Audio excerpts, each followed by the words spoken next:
Have you seen posts suggesting that paracetamol or acetaminophen use in pregnancy can cause autism in children? Well, I've reviewed the evidence and the short answer is there's no causal link between the two. And paracetamol remains the first choice for pain relief and for fever relief in pregnancy. A very warm welcome back to my channel and thanks for watching. For those of you I've not yet met, I'm Dr. Tom Cordell.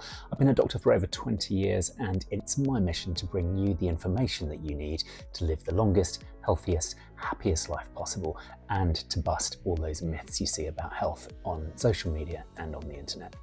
So what has sparked the concern about the use of paracetamol in pregnancy? Well, once again, unfortunately, it's the responsibility of a couple of high-profile US politicians, J.D. Vance and Donald Trump, respectively the Vice President and the President, who've both gone on record to say that they think that paracetamol use in pregnancy is behind the rise in autism diagnoses that we've seen over the last few years.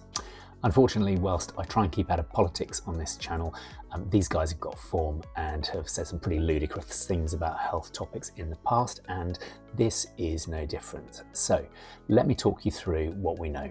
First of all, it's important to recognise what the major authorities on the subject say, the first being the Medicines and Healthcare Regulatory Agency, which is a UK organisation and is responsible for the safety of medicines, and it is quite clear that there's no evidence of a link between paracetamol use in pregnancy and autism.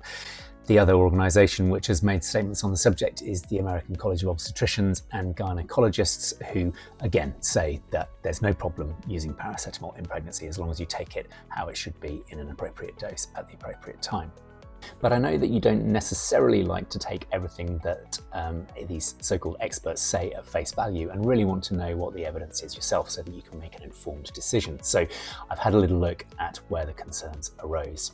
So concern first started from about 2013 onwards, when there were a few small observational studies which appeared to demonstrate a link between using paracetamol in pregnancy and neurodivergent traits in the children that resulted from those pregnancies. Now, it's really important that we understand that small observational studies cannot show that one thing leads to another. They can't show a causal link. They can only tell us that there's an association, and this is a theme which comes up again and again in my videos, the difference between association and causation.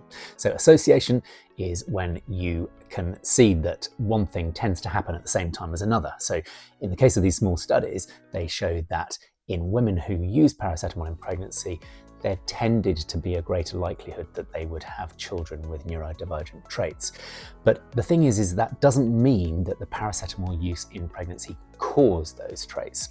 The reason for that is something called confounders. So these are factors which impact upon whether or not you use paracetamol, in this case, and whether or not you have a child with autism. So, for example, it might be that for women who have a high fever a lot during pregnancy, there's a higher chance of having a child with autism. I'm not saying for a minute that that's the case, but if that were true, then you would also expect to see that women who take paracetamol in pregnancy have a higher rate of autism amongst their children, because women who have a fever tend to take more paracetamol. So you can see that there's a massive difference in this situation between association and causation.